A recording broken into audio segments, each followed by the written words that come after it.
And colleagues, it's my pleasure and privilege to welcome you to the 138th event of the ongoing webinar series, Rethinking City, that INHAF and its collaborating partners have been running for the past 4 years. As you know, under this series, INHAF had a number of urban experts, specialists, and community groups presenting their views, perspective, and solutions on multiple themes such as urban governance and planning, municipal finance, infrastructure investment, slums and affordable housing, climate change, and many other themes and subjects. We also had 2 webinars on Gandhi, that is Mahatma Gandhi, and city. That gives some idea as to the scope of explorations we have been attempting for the last 4 years. In the context setting, that is my role in this particular webinar, let me first tell you briefly what has triggered this exploration. Why are we doing it? And what are our expectations on the output? This initiative is based on our assessment of India's urban challenge and what is needed to be done in response. The 6-point narrative includes the following considerations.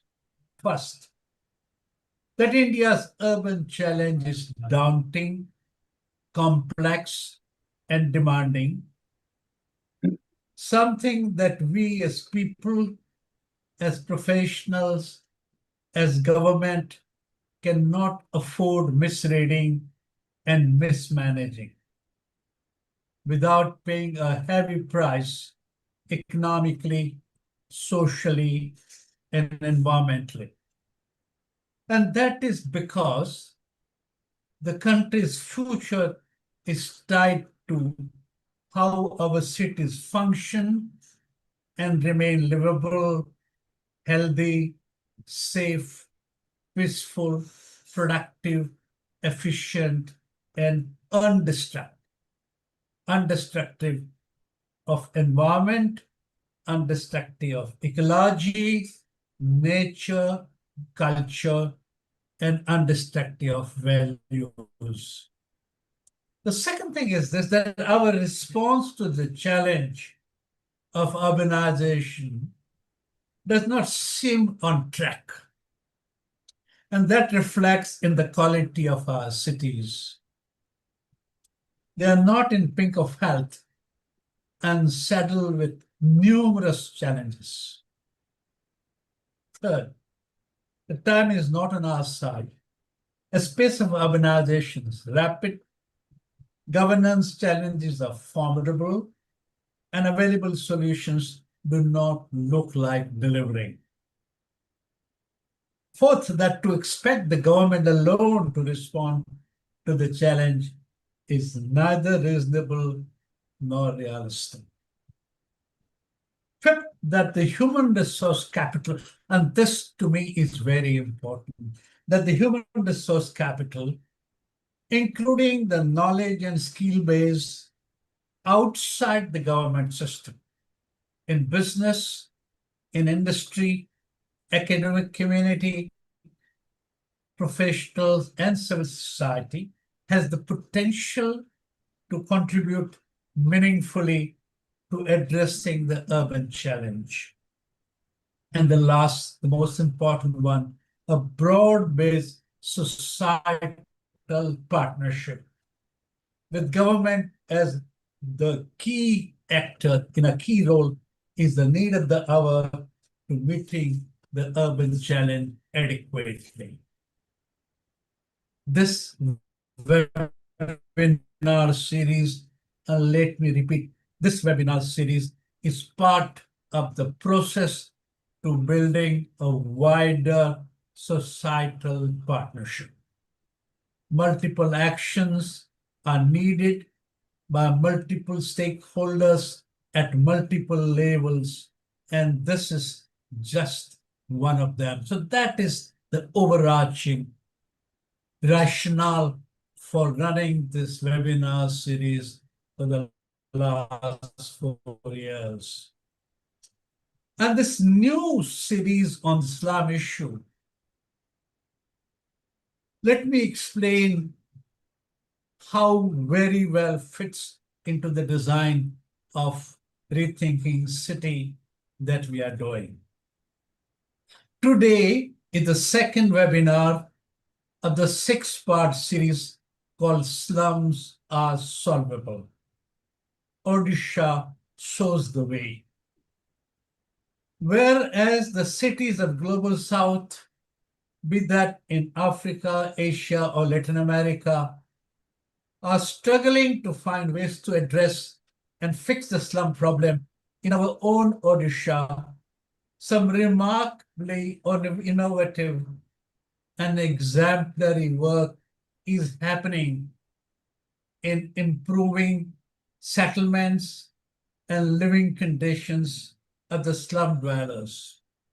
Not only the slum pockets are changing into new respectable colonies and integrating in the mainstream cities, but the people, the communities in the margins of the society are getting a new deal of citizenship, dignified living, and future full of hope and expectations. What is happening in big cities and small towns of Odisha has such potential for learning, adapting, upscaling, and replication in other cities of the country, even in South Asia region, even in the world, that we have named the series Slums Are Solvable. And the message and the examples are so vital that 5 major organizations have joined hands to co-host in telling the Odisha slum development story. I'm grateful to UN Habitat, Cities Alliance, Center for Policy Research, Janagraha, and Tata Steel for their engagement and support in reaching the message across. Let me emphasize that without their help, guidance, and contribution, we would not have reached the Odisha slum development story and message effectively. And my last thing is, today's, even and this is important, is particularly important and interesting, as all those organizations and individuals who shape the direction of the program are here to share their thinking, their perspective, their vision, and contribution. They will tell us their assessment of the problem, why they chose certain paths, approaches, and strategies, and what makes the program so unique, but the most significant, not only in India, but also perhaps in the world. While tackling the slum problem all over the globe for long, we have heard analysis of the problems of bottlenecks, of constraints, of limitations of land, market, and numbers as to why it cannot be done. While the number of people in slums has mounted to 1 billion. In that environment and background, Odisha's success story assumes a very great importance. It is saying, Odisha's story is saying convincingly that the slum problem is solvable. And I would like to be highlighted that this program is a government program. While the experts are asking for a citywide strategy, Odisha program is demonstrating a statewide strategy, not only citywide, but the statewide. With this introductory remarks, I request the two moderators, that is Anindita Mukherjee and Shishir Ranjan Dasji, to start the proceedings. Thank you, Shishir. Thank you, Anindita ji. Kindly start the proceedings. Thank you very much. Thank you so much, Kishti sir. I think it was a very good context that you have set for this today's discussion. And most importantly, we have with us Mr. G. Mathi Vathanan, who is considered as the father of this mission that has came forward. And any mission or any scheme or any program that is being successful, it should be seen in the eyes of the people, not by the people those who are executing or people those who have been given it birth. So how the success need to be seen in the eyes of the people. So in this context, I request one of our community leader, Khushi, who is the leader of the Pragati Bihar slum in Bhubaneswar, and she is a transgender woman and a leader of that slum dweller association. And I think all the community members are also, I'm seeing that all the community members are also sitting with her to support her in this. And I'm requesting now if Khushi can say that about this mission, what is as a community stakeholder, what has they gained out of this and how they have seen this program? Khushi. नमस्कार मो ना Rahul lotion Behera और खुशी किन्नर मु प्रगति बिहार बस्ती बासिंदार president मोर आज कहिबार अछि जागा mission program रे आम परी असहायत और गरीब लोकन पई ए प्रोग्राम डी जेमिति होउची सेमिति ओडिशा बाहर हेले समस्त उपकृत होई परिबे. So let me translate into her what Khushi is saying. Khushi is saying, I am from the Pragati Bihar slum, and she is a transgender woman. And she is saying that what has been done for us in Odisha, for the most vulnerable, we are the most vulnerable community, and what has been done for us in Odisha, it should be done across the country, across the world, so that people should vulnerable should be benefited out of this type of program. Yes, Khushi. Yeah. मोर किन्नर भौणी माने member माने असहायता जेमिति हेथिलु ना परिवार रे ना समाज रे आमे जेमिति असहाय ना थिलु हमको ए जागा मिशन प्रोग्राम रे आमे उपकृत हेचु. So what she is saying, as transgenders, their entire community were helpless and they are not been accepted by the community. And because of today's the intervention of Jaga Mission, now they are being recognized as the part of the city, and they are came up with a dignified life. Yeah. आमे जेते जानिलु ओडिसा रे बस्ती बासिंदार जागा mission ने सर्वे होउची सेते बेले आमे आमर केही किछि कर नथिले आमे भी जानि नथिलु एमि जागा मिशन सेतल को सरी गलानी पछरे जानला परे आमे माथि वचन सार और सीसी सार के पाखु गलु से हमकु सहयोग करले आमर भी सर्वे हैला सर्वे हेगिना आमे भूमि पट्टा भी हमकु दिया जाला पट्टा पाइबा द्वारा आमे एबे प्रधानमंत्री आवास योजना रे घर करिया पई वर्क ऑर्डर मिलि अछि हमकु जेमिति मिलि अछि एई कामडी जदि सब आडे काम होता असहाय गरीब लोकन पई समस्त उपकृत होंते. Thank you, Khushi. What Khushi is saying that when the survey took place, so their slum name is not in the list of the slums. So they approached to the government, and after that, that has been added to the list of the slums, and it has been surveyed. And they all the entire family, entire household, 42 household, those who are living in that slum, today they have received the land rights, and also they have also got the work order for construction of their house under the Prime Minister's Awas Yojana. So all these houses will be started. They will start building those houses very soon.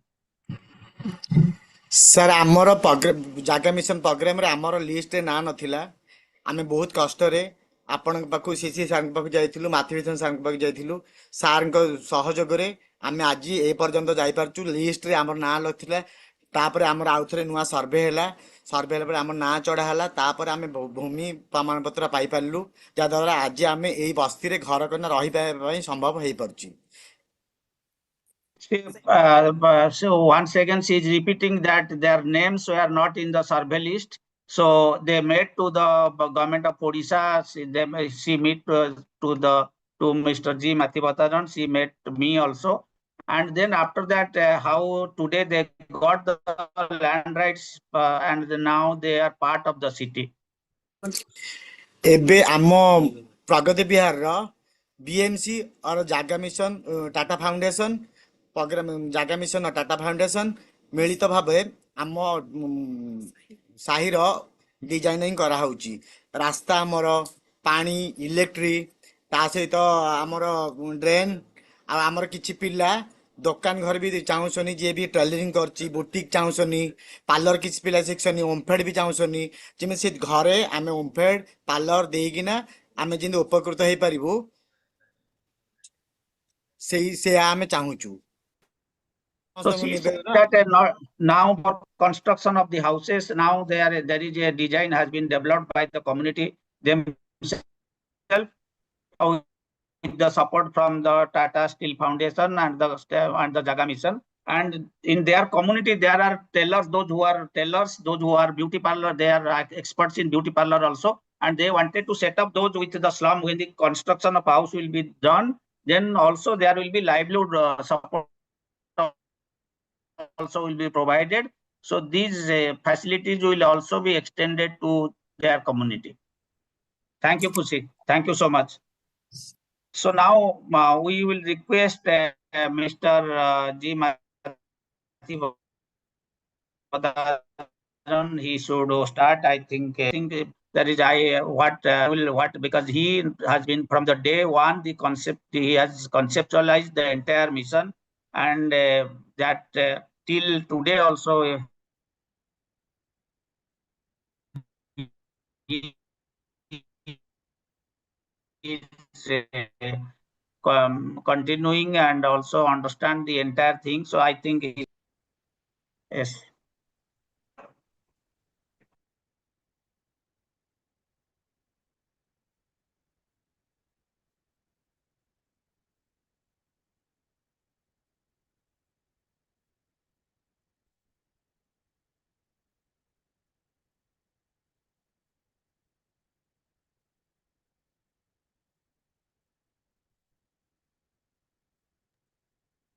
It's visible, sir. Sir, you are in mute. The voice is not coming through.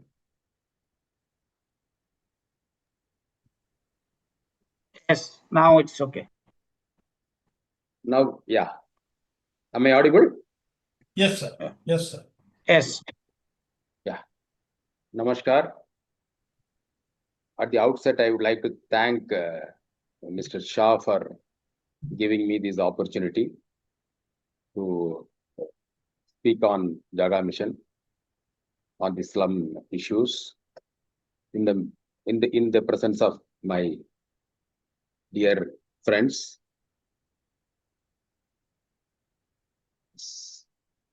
Slum, I start with the firm belief that slums are a solvable problem. Though they are seemingly unsolvable, unresolvable, the challenge is very formidable. It is a universal urban challenge present across the world. The experience of Jaga mission reveals that the slums can be solved. So when we think of slum and we think of slum interventions and the usual questions that arise, which arose when we started also, that can we ever solve slum problem? Is it prudent to confer land rights with the slum dwellers who have basically encroached government land? Basically, they are encroachers. Will it not encourage further government land encroachments? Will it not encourage large-scale migration from rural to urban areas? That would hugely impact the agricultural activities. Won't this, even if you confer the land rights, won't they sell away these lands and again go back to create another slum through encroachment? When we wanted to take up slum upgradation, the questions that came up was that these slums have become dens of criminal activities like drug abuse, illicit liquor, all those things.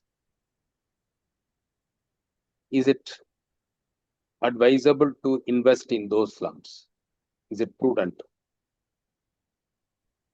Can the government or can the ULBs trust them and partner with them? Can they become a partner in developing the slum and governing the slums? So Jaga mission in the past 7 years, I think, have given answers to all these apprehensions, questions. In my opinion, Jaga is the mission for slum transformation. Jaga is considered as the world's largest slum land rights and slum upgradation program. It covers an entire state with 115 urban local bodies. The state has about 8 million population, and the slum population alone is about 2 million. And the vision of the mission is to recognize the contribution of these slum dwellers in creating and running the cities and value them and empower them. In that process, making the cities of Odisha livable for all, truly inclusive, empathetic, and all these lead to creating slum-free cities. The major pillars of Jaga mission have been land tenure security to the slum occupants. Number 2 is the slum upgradation, the habitat development. Number 3 is the empowering the slum dwellers. So these are some of the major components that land rights, providing land rights certificates to the slum dwellers. Wherever the slums are located, have come up in the hazardous or untenable land parcels, or the land which should not be settled, defense kind of land or railway land. Then creating a new livable habitat closer to the existing slum in a government land. Linking the land right beneficiaries with the Pradhan Mantri Awas Yojana to provide housing assistance. And if the slum is located in forest land, then taking efforts for diverting the forest land diversion, change of classification by providing alternative land, and to settle the land in their favor and take up infrastructure upgradation there.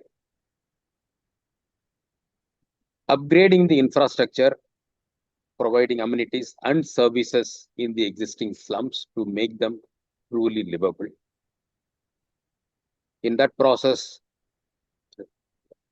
getting rid of the slums, once the slums become livable habitats, we call them as Adarsh colonies, then you will not have slums anymore. And to sustain it, we have to take a number of measures so that the cities become slum proof. The future slums do not come out. And in all these things, engage the communities, involve them, get their participation, deeper level of engagement with the slum dwellers through their slum dweller association, and empower them ultimately to become managers of their own areas as partners of the government.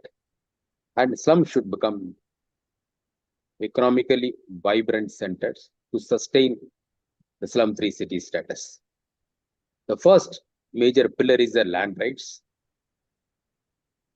In 2017, a new act has been legislated, Odisha Land Rights to Slum Dwellers Act, for the municipalities and the small towns called NACs. And in the year, this has been taken up in 110 cities of Odisha, barring the municipal corporation area. After 5 years, in 2022, the Odisha Municipal Corporation Act has been amended, providing land rights to facilitate providing land rights to the slum dwellers in the 5 municipal corporation area. In the municipalities and the NACs, the land to be settled, 45 square meter of land to be settled with the actual occupants of the slum areas. And in NACs, it is 60 square meter, which comes to about 646 square feet of land area. If it is an untenable land, if the slum land cannot be settled in their favor, then the slum would be relocated to a nearby place with the full consent of the slum community, where a service layout would be created with all necessary infrastructure and amenities, and they would be provided 323 square feet of land plot, serviced plot, along with the linkage with the government housing scheme. In respect of corporation areas, it is 45 square meter, and these land will be settled in favor of the beneficiaries free of cost if they come under the economically weaker section, urban poor category, and for up to these 30 square meter of land. If they are in occupation of excess land, then 25% of the benchmark value would be charged from them for their excess occupation. In respect of municipal corporation, where the land cost is very high, the benchmark 5% of the benchmark is to be given. If the slum dweller is not from economically weaker section category, not an urban poor, then 50% of the benchmark value has been charged, and the land has been settled in favor of the actual occupant, not on slum landlords who have constructed a house on government land. Those who have actually occupied and living there, land has been settled in favor. And this is a conditional land right. It's only for residential and for residential come livelihood. It is heritable and mortgageable for housing loan purpose, but it is non-transferable. And LRC shall be accepted as a valid address proof.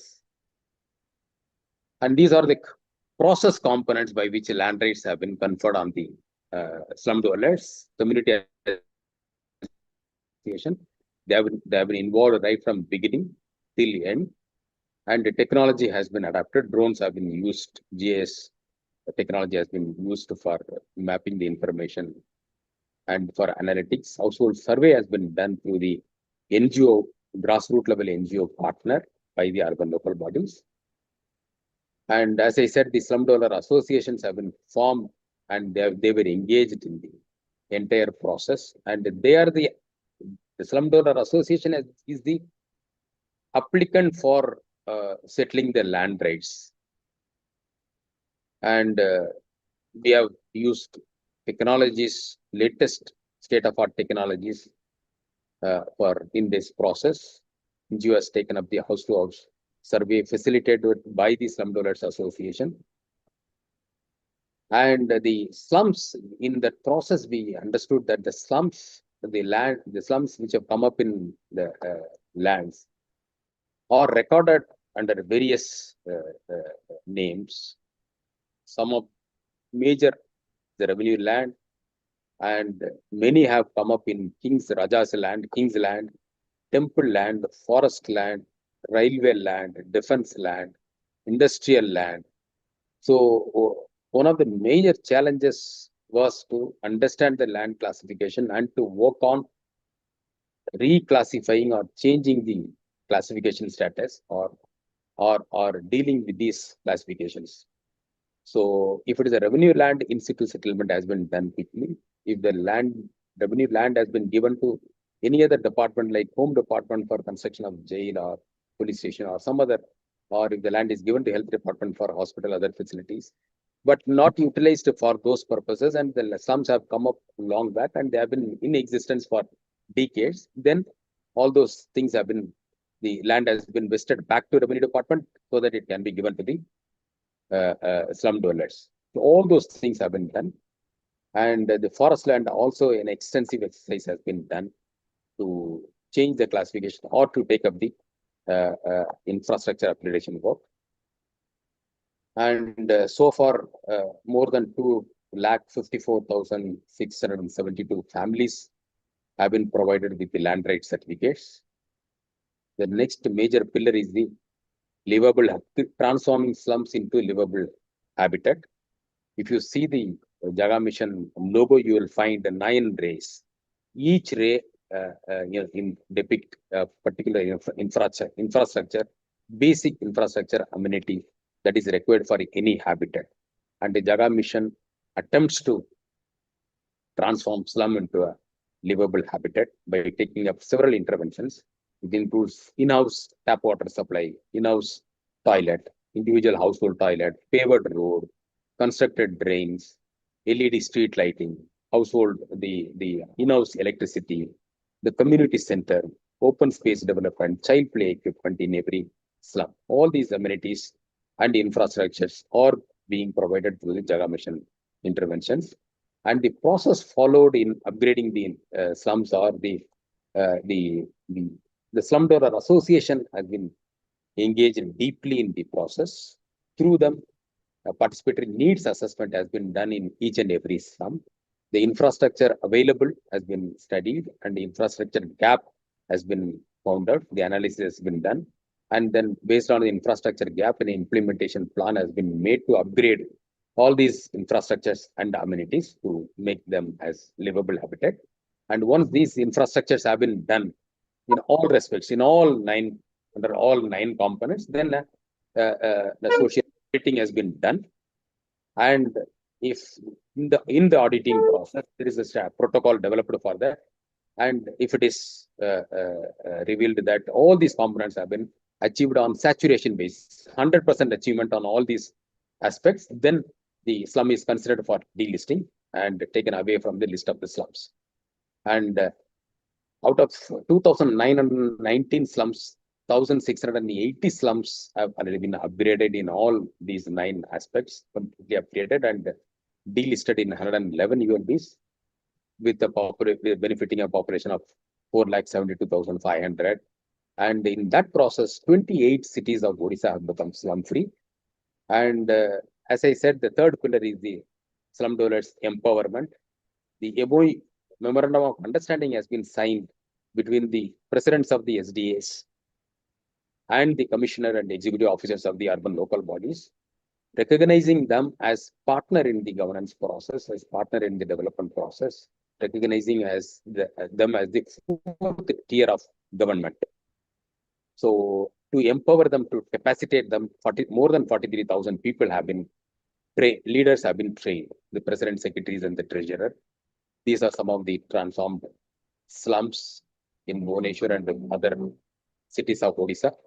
Wherever the land rights cannot be granted, the lands are situated on untenable lands, then new livable habitat has been created in a government land, revenue land, in proximate to the existing, with the full consent. More than 80% of the slum dwellers should agree to it. Only then the slum would be considered for relocation. Otherwise, we drop it. And many slums have been created. All these things have been created with the land rights, convergence with the housing scheme, with improved infrastructure services. This is the new livable habitat created in Kesinga, Denkanal, Baudgad, Chikiti. And the other major challenge we faced was the slums located in the forest land. A detailed SOP has been created, and the department has worked with the forest and environment department to take up these, and this has been implemented through the forest department for upgrading the infrastructure services and amenities in the forest areas. And as I said, that Odisha with more than 1,680 slums have become livable habitat, and 28 cities have become slum free. To sustain it, because we know that slum formation is a dynamic process, urbanization is a constant process, continuous process. So constantly the urban migration is happening. So we need to sustain, even if you make a slum a livable habitat, we need to sustain it. So slum proofing strategy has been worked out, and this has been experimented in 7 cities. And the overall impact of the Jaga mission has been that several policy reforms have been undertaken as part of the Jaga mission implementation. New act has been introduced in 2017 to give land rights, and the existing act has been amended for giving the land rights in the corporation area. Both the Municipal Act and Municipal Corporation Act of the state have been amended, not only for providing land tenure security as a legal right, but also to earmark 25% of the ULB's financial resources for the slum areas. As Odisha has 25% of the population residing in the slum areas, it is prudent, it is logical that proportionately the resources should be provided to the slum areas. So 25% minimum should be earmarked for spending only in the slum areas. And you can always, you may ask a question that the works have been implemented through the Slum Dweller Association. The work orders for infrastructure upgradation has been given to the Slum Dweller Association. Is it fair? Because there is a government procurement norm. There is a Odisha OGF, Odisha government financial norms, procurement norms are there, that you have to take up open tender process to select the contractor, executing agency. How can you entrust the work to the Slum Dweller Association? Is it legally correct? So the act has been amended because it is there. The slum dwellers are the stakeholders, main stakeholder of the slum areas. It is their area, so they should take up the work. It is like Pradhan Mantri Awas Yojana. You give the work order to the beneficiary for constructing his own house. It is legal. Similarly, the slum area infrastructure work should be given to the Slum Dweller Association for their benefit. So that also has been, with the legality also has been given. It is act has been amended to give legality to that, and act also has been amended to provide representation for the Slum Dweller Association in the ward committees in the urban areas, and all the slum households have been captured in the GIS platform. Socioeconomic survey has been done, and their economic conditions also have been captured, is available, which would facilitate the slum and the city overall development. And in the process of land rights, you'll be surprised to know that not even a single litigation has come up.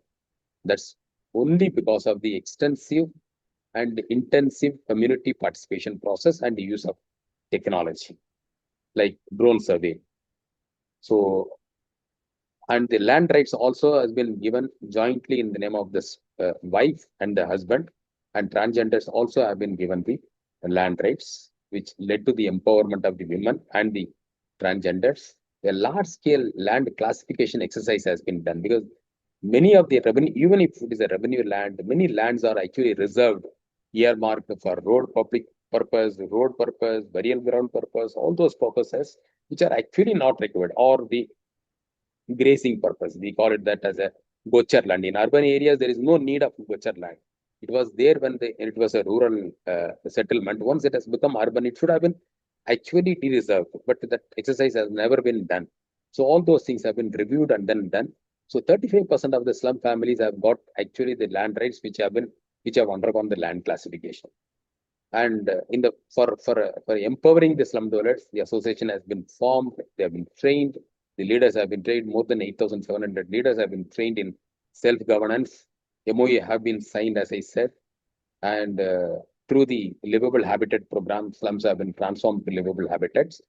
And each house has got individual tap water supply, individual household toilet, the household electricity, and community infrastructure assets. And the vacant areas have been converted into public spaces. Child play modules have been installed for the children to play there.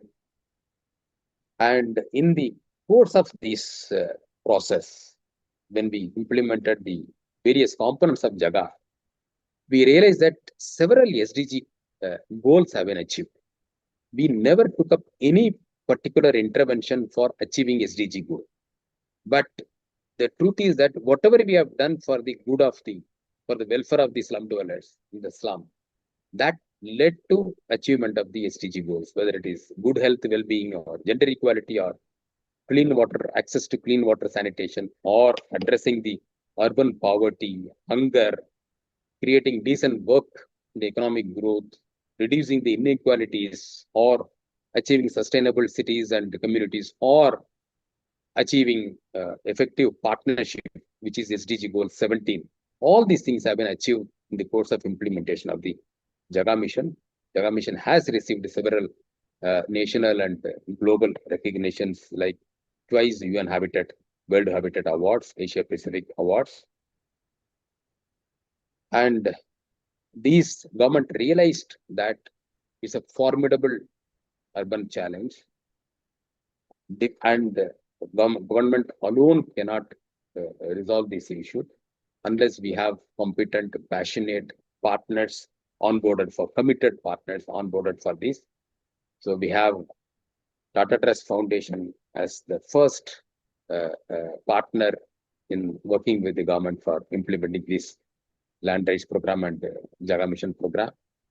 Janagraha, Tata Steel Foundation, BMGF has been a big support.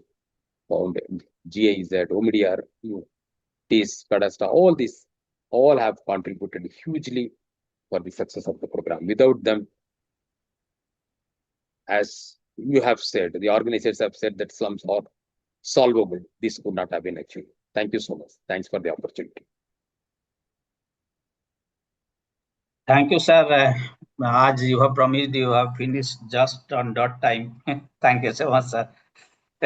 So I think there are lots of questions has been asked by people, and we will come up with some of the questions at the end of the session.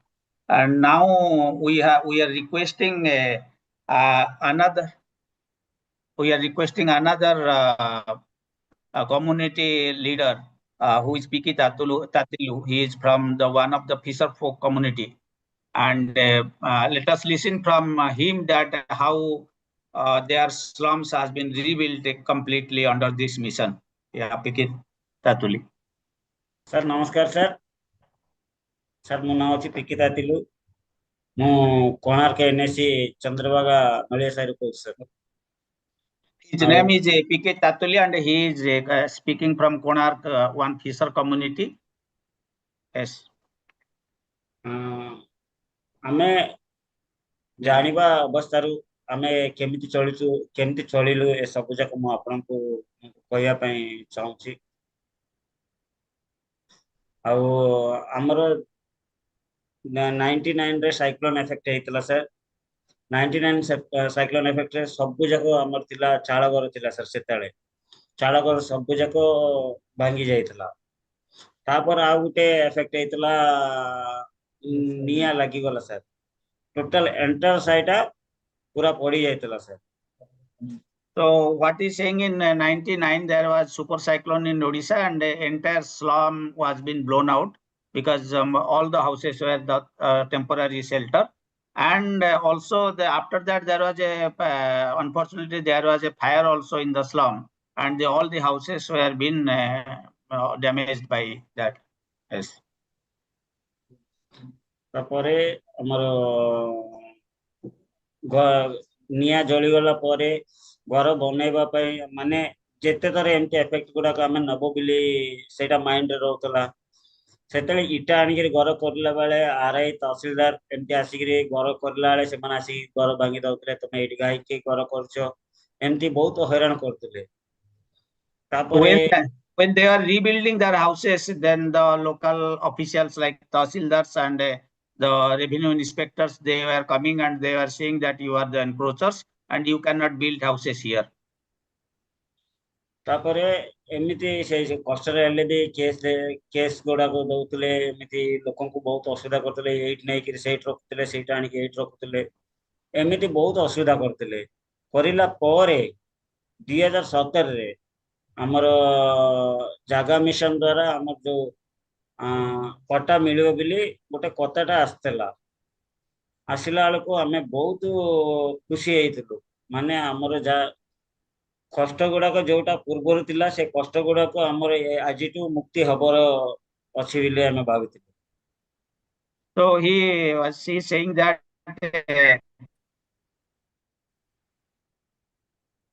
the pain and suffering they were all times the government has told them to leave that place. So when Jaga Mission has introduced, so they became happy that with the expectation that they will get land rights.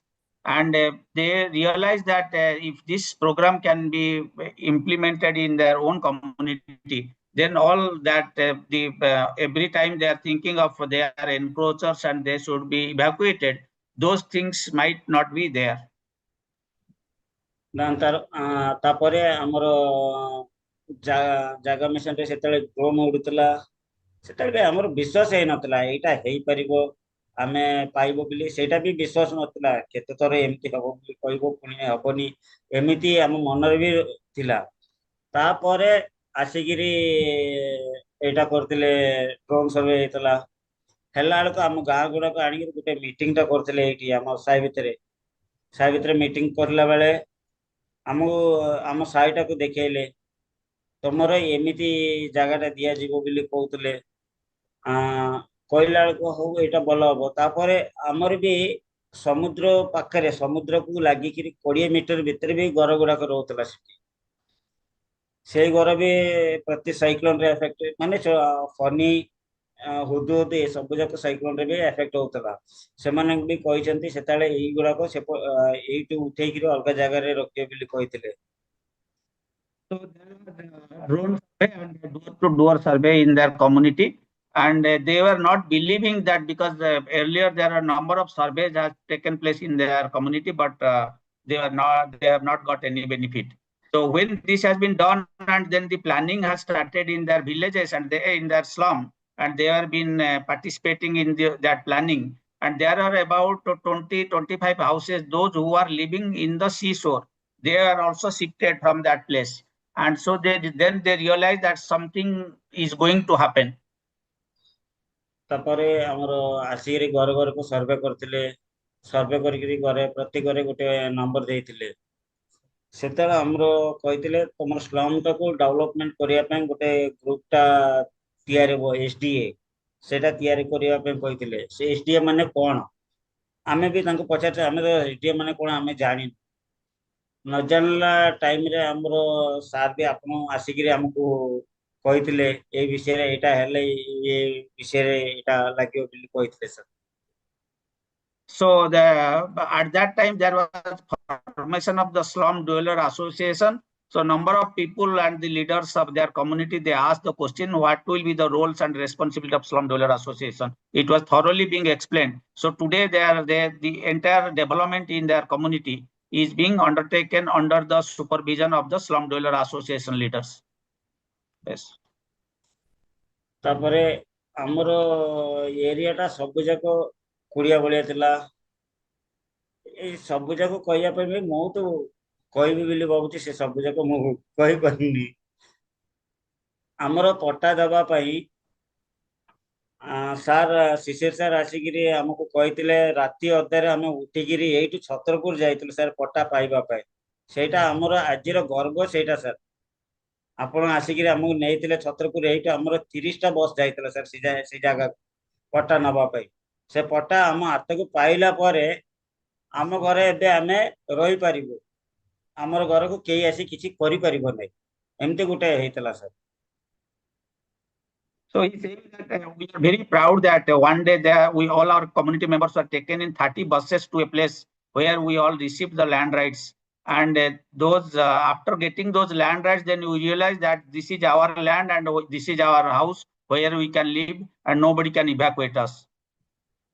Yes. Sir ଆମର ଯୋଉ ପୁରୁଣା କେମିତି ଥିଲା ତାପରେ ପଛରେ କେମିତି ହେଇଛି ସେଗୁଡାକ ଆମର ଟିକେ ଭିଡିଓ ଭିଜୁଆଲ ରେ ଆପଣଙ୍କୁ ମୁଁ ଦେଖେଇବା ପାଇଁ ଚାହୁଁଛି ସାର୍, ଆମ ଗାଁ ଟା କେମିତି ଥିଲା କେମିତି ହେଇଛି। କେତେ ସମୟ ତାତୁଲି? ସାର୍ କମ ସମୟ ସାର୍ ସେଟା ବି। Okay. So he wanted to show us just in the video that what was their village, what was their slum, and now today how it is looking. It is a very small video. He is saying that he will show now. Yeah. Please show. हाँ sir, 8 sir ଆମର ପୁରୁଣା କେମିତି ଥିଲା ଆମର area ସେଟା ହଉଛି ଯୋଉ This was one of the low lying area where they were in that slum, nearby that slum.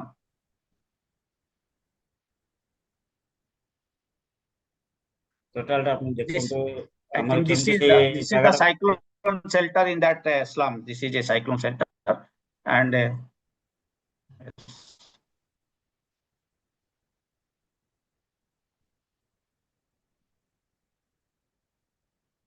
ଦେଖନ୍ତୁ ସାର୍ ପୁରା ପାଣିରେ ରହୁଥିଲା ସାର୍ ଆଗରେ ସେଇଟା। ହଁ ଟୋଟାଲ ଦେଖନ୍ତୁ ସାର୍ ଆମର ଯୋଉ ଆଗରେ ପୂର୍ବରେ କେମିତି ସେ ଓଳିଆ ଗୁଡାକ ଯେମିତି ଗଦା ହେଇକି ରହୁଥିଲା, ଏଇ ଜାଗା ଗୁଡାକ ପୁରା ପାଣିରେ ଜମା ହେଇକି ରହୁଥିଲା ସାର୍ ଏଇ ଟୋଟାଲ ଟା। this was a dumping yard and water stagnation was here. ତାପରେ ସେଇଟା କେମିତି କରାଯାଇଛି ବି ସେଇଟା ବି ଟିକେ ଦେଖିବେ sir. After that, how this has been built up? Yes. ଯୋଉ ପାଣିରେ So ଥିଲା the ସେ ପାଣି ଗୁଡାକ entire land filling has been done by the government. ବାଲିରେ ସବୁ ଜାଗା ସେତେବେଳେ ଫିଲିଂ ହେଇଥିଲା ସାର୍ ବାଲି। ଟୋଟାଲ ଟା ସେଇ ଯୋଉ କାଲ ଗୁଡା ହେଇଥିଲା ସେ କାଲ ସବୁ ଯାକ ପୋତି ଦେଇଥିଲେ। ତାପରେ ସେଇଟା ହେଲା that ପରେ low lying area has been filled up. Total ଯୋଉ ପାଣି ଥିଲା ପାଣି ସବୁ ଯାକ ପୁରା ଭର୍ତ୍ତି କରିଦେଇଥିଲେ ସାର୍ ବାଲିରେ। Yes.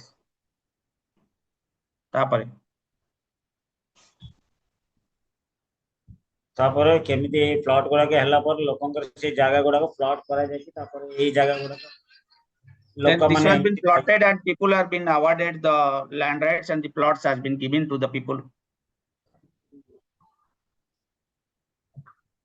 ଏଇଟା ହଉଛି ଯୋଉ ଯୋଉ ମାନଙ୍କର ଜାଗା ଗୁଡାକ ଥିଲା ତାଙ୍କୁ ପ୍ଲଟ ଦିଆଗଲା ସାର୍, ସେମାନଙ୍କୁ ଆବାସ ଯୋଜନାରେ ବି ସାମିଲ କରିକିରି ତାକୁ These houses, these land ସେଇ rights ଜାଗାରେ has sir been given and ଦେଖନ୍ତୁ କେମିତି ହେଇଛି ସାର୍ included. ଘର sir. So now these houses has come up now. So these are all concrete houses in that. So in that particular slum. So all are under the Prime Minister's Awas Yojana that has been done. Okay, thank you, Tatuli. Thank you, sir. thank you. May I request Anindita to take it over? Thank you, Shishida. Thank you, everyone. Thank you, Mathi sir, for such an engaging presentation. And every time I listen to you, it's a pleasure. So I'll not take too much time. As we heard from the community members and Mathi sir himself, is that slum upgradation is not merely about the nuts and bolts of housing and infrastructure, but it is about reconfiguring the relationship between urban informality, governance, and equity.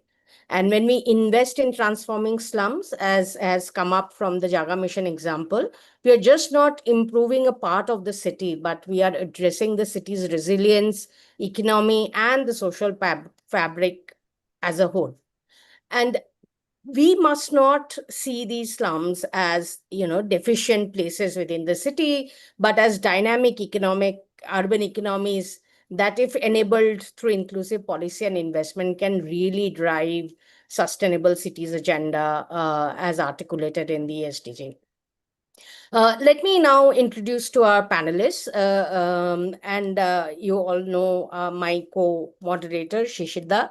We have a distinguished group of individuals who bring rich perspectives to today's discussion. I'll start with Sourav, and my first question will also be for Sourav. Sourav leads the Tata Steel Foundation CSR initiative, is the chief CSR, and has been a pivotal force behind Tata Steel Foundation's partnership with Government of Odisha. His experience spans across social impact, sustainability, and corporate finance sectors alongside disaster response. He also has been previously anchoring the sustainability strategy at the Tata Sustainability Group. Our next panelist is Mr. Anand Iyer. Anand is an architect with over 2 decades of experience spanning government, private sector, consulting, and academia. At Janagra, he leads the policy work in urban governance, climate, health, and equity. He has previously held various senior roles at National Institute of Urban Affairs, Aspen Infrastructure, and other key institutions. My colleague and my fellow panelist is Shubhagato Dasgupta, who is the senior fellow at the Center for Policy Research. He led the Scaling City Institution initiative at CPR. His research focused on drinking water and sanitation in India and globally, particularly on flagship government programs, service delivery challenges in smaller cities, and urban infrastructure financing, housing, slum upgradation, etc. He previously led support to national policies for urban poverty reduction, a program of DFID, the erstwhile DFID with the Ministry of Housing and Urban Poverty Alleviation, and also held various senior roles at World Bank, IDFC, and HUTCO. With these short introductions, I'll get started with the panel discussion.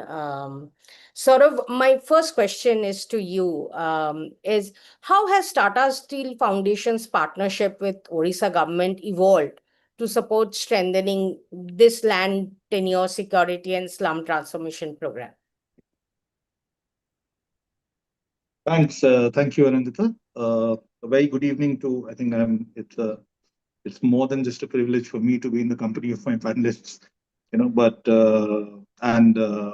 Mathi sir, good afternoon.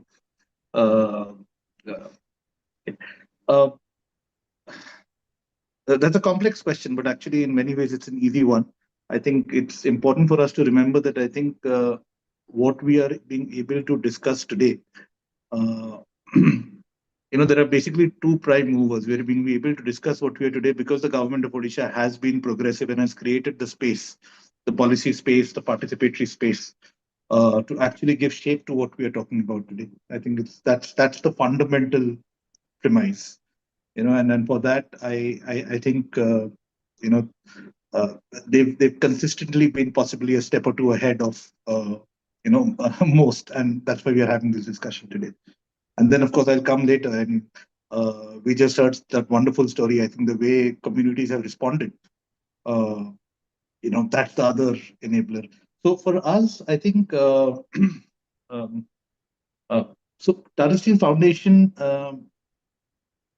we've been solving for large complex challenges for some time. Including some of the work that we've been doing in Jamshedpur, which I think structurally is a little different from most urban local bodies also in terms of constitution, in terms of etc. But we've had some experience. We've also had experience working deep in slums. We've never spoken about it before this. I think structuring programs around education, access, etc. And to us, when we were looking at the state of Odisha, not just from a business footprint perspective, I keep saying that I think if there are, if I was a development professional anywhere, I think I would, eat my hat to come and work in the spaces where I get to work today. When we saw, for us, it was a lovely intersection of a challenge that needed to be solved at scale. When we looked at vulnerability, you mentioned a background in disaster response. We've been speaking about resilience. We've been speaking about community-based solutions. So that was the next paradigm of vulnerability where not too many people are speaking about. That was one. Second was, I think, like I said, the enabling ecosystem. It was too good an opportunity for us to not participate. Third, I think, Mr. Mathi Vathanan is, previous role had actually reached out to us at a time which was an inflection point for the program itself. And I think for us, I think the program, the intent, the effort was just too good to be, passed up in that sense. I think what we were, and I must give credit to Shishir and the team. I think technology was always an integral part. I think both of the policy as well as the process. We brought in a little bit of technology, but I think the magic of the technology actually happened in the vulnerability mapping, where you look at the door-to-door survey is these things are often disregarded, in the pursuit of science and tech. But I think it's only when both work in complementary fashion that something meaningful comes out of this. So that was, I think, to my mind, a lovely aspect of the partnership. And I think eventually when the land rights were given out, when the outcomes were given out, I think all of us together were able to claim some victories in terms of, those who would otherwise fall out of the race, would never make the numerical majority, were actually prioritized. I think that was a great enabler for us. So that was one. I think there were also some calls that I think came out of early conversations. One was to actually localize the talent that works here.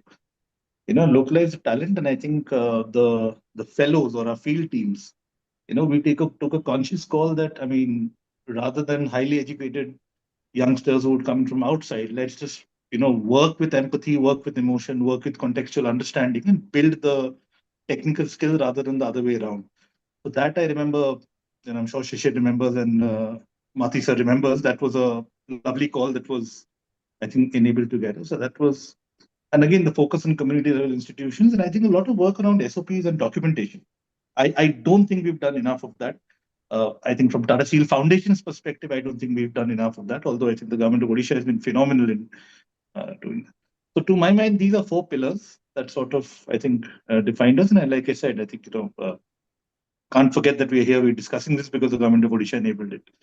So it was a no-brainer for us in that sense. But thanks. Yeah. Thank you. Thank you, Sourav. I think this has been came up very well that and this part we are considering that how we can have more documentation of the process that we have followed, because in the phase 1 that we could not get time for that, and because we are all busy in the execution, and this phase will definitely get into that. So now, and Shishir, to my mind, that's somewhere where all of us should organically, come together. But that's a separate conversation. But yes. So before going to Shubhagato sir, I have a question for Mathi sir from the audience. So the question is that what is the single success factor behind this initiative?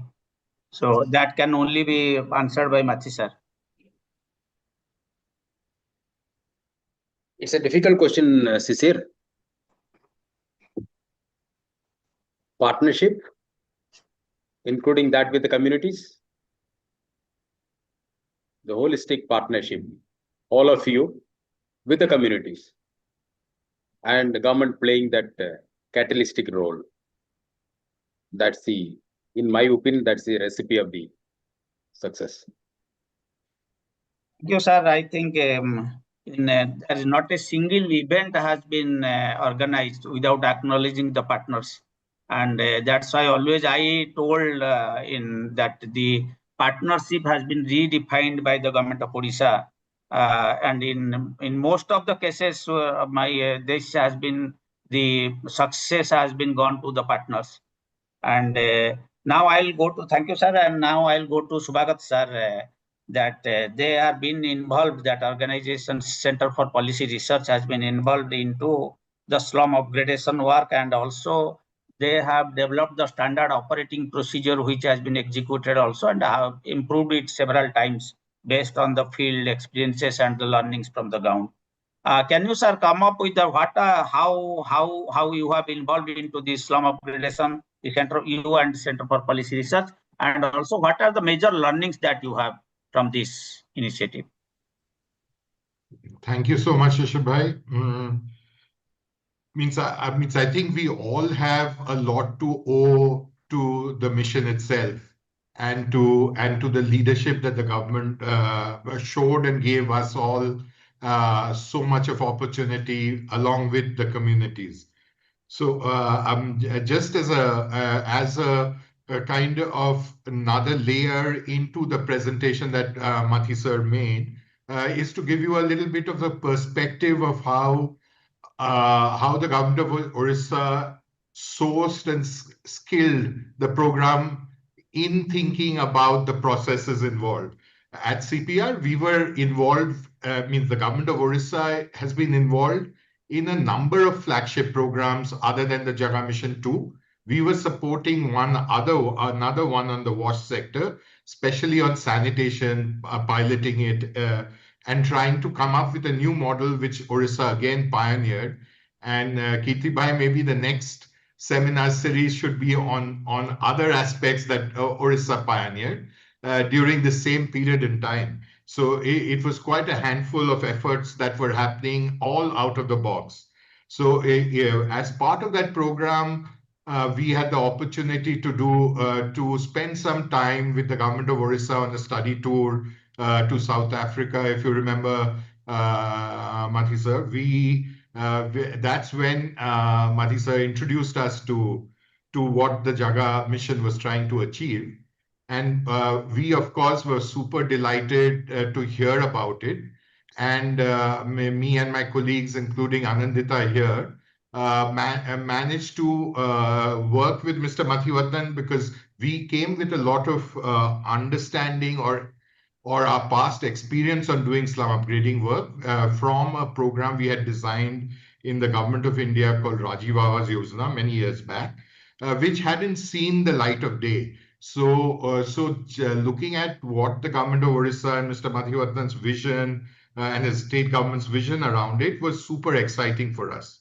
We actually transformed the South Africa study to also include a lot of housing projects in the meanwhile to discuss options. And then we undertook a study alongside this land effort that was going on.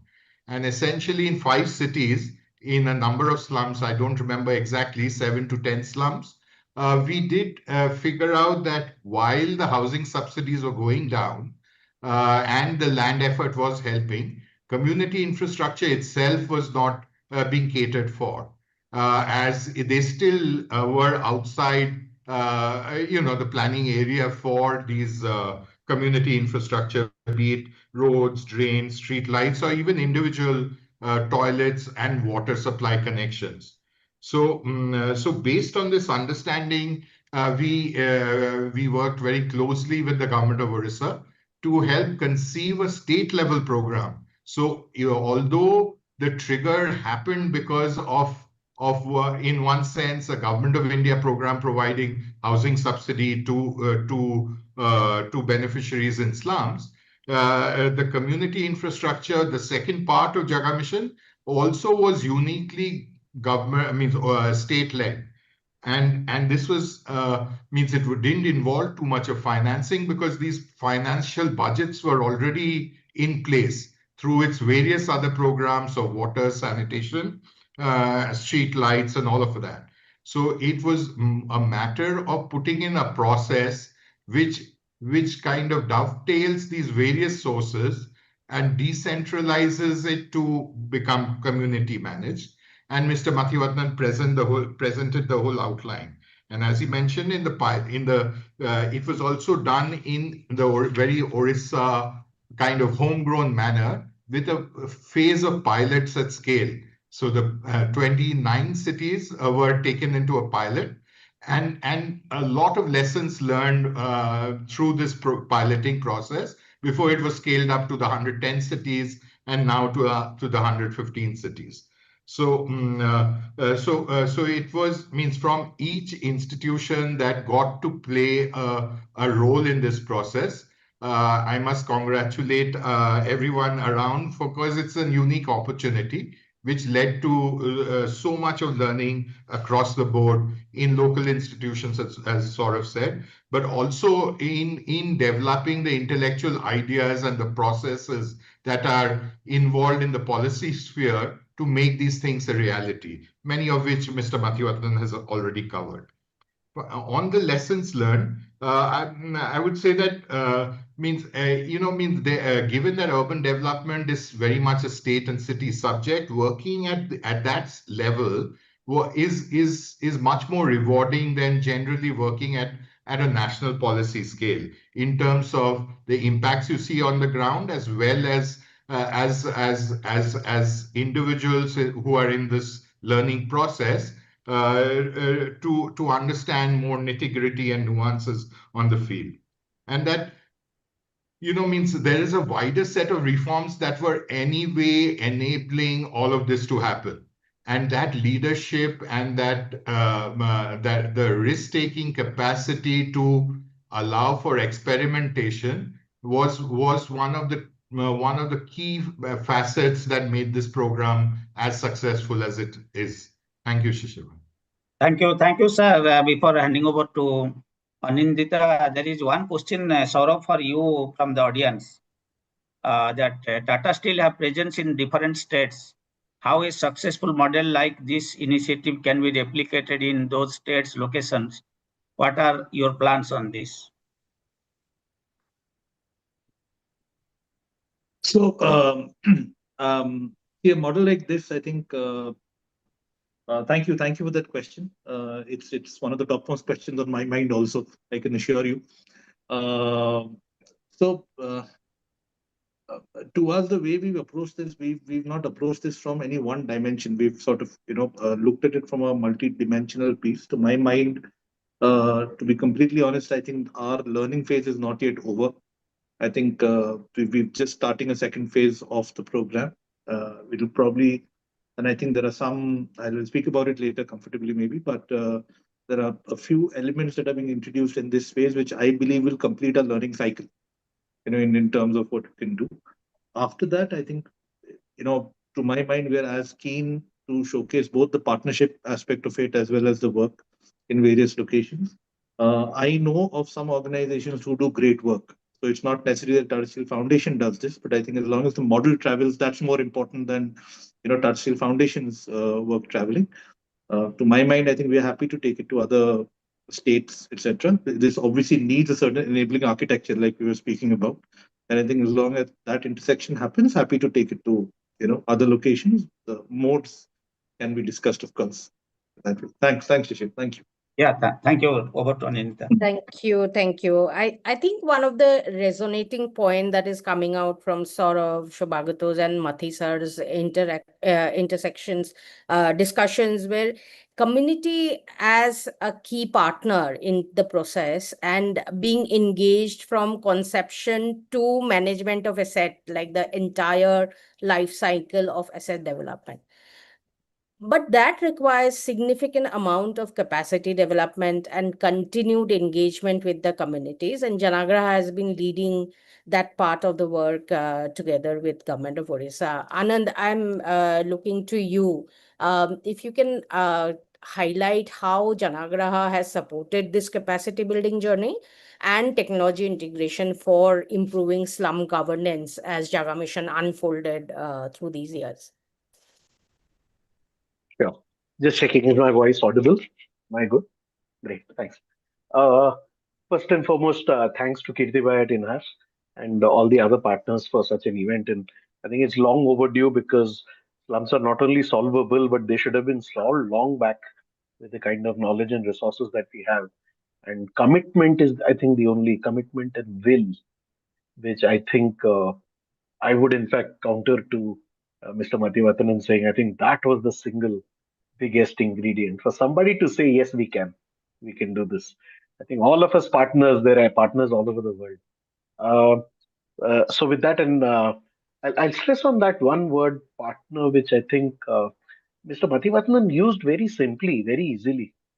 But then the first point is to see the slum dwellers as partners. there is a mind shift change that is required. I see that even in a couple of questions which are put here. You first need to see that it is our city and we are all citizens. And that is the kind of space that Janagra works in. We work with governments, and as Shubhagato mentioned for CPR, we were already working with the government of Odisha on municipal finance and public finance reforms, and on some process flow changes and people KRA KPIs. On the other hand, Janagra works with citizens, and we typically work with the third and fourth tier. The third tier being elected councils and councillors, and the fourth tier being ward committees. In Odisha, around the time of this mission, we didn't have councils, and therefore, naturally, there was no ward committees as well. But we saw SDAs, which in Mr. Mathi Vathanan's presentation was mentioned as the fourth tier. And that was excellent because we saw the SDAs as a perfect kind of a counter or an analogy to the ward committees, which are a statutory kind of an entity. And we thought we'd partner, and therefore I come back to this word called partner. I think the Jaga mission's way more path breaking than just tenure rights. And that's where community empowerment in the truest sense. And which is why sometimes, so nowadays I feel some of these words have become jargon, like empowerment or capacity building. And I'd like to just break it down because when you actually work uh, on the ground as Odisha wanted us to do, you realize the realities of it. These community, they need to plan, they need to build, they need to own, they need to manage. These are not simple. We are talking about people who have been laborers. Some of them have been supervisors, but they're not engineers, architects, planners, managers. Therefore, when we get a mandate of something like this, we look at it in this way: projects of less than 10 lakh Indian rupees value. These slum dwellers associations were in fact the implementing agency. So they had to handle the entire money. One project of more than less than 10 lakhs. And there could have been several in these 9 areas that were listed earlier, whether it is toilets or street lights or whatever it is. So each project 10 lakhs and you have to manage it. So you got 7.5% of the project cost as fees. You got to learn how to do this. If they are of greater than 10 lakh value, then naturally there is a lot more inventory. These are large projects, so there's capex.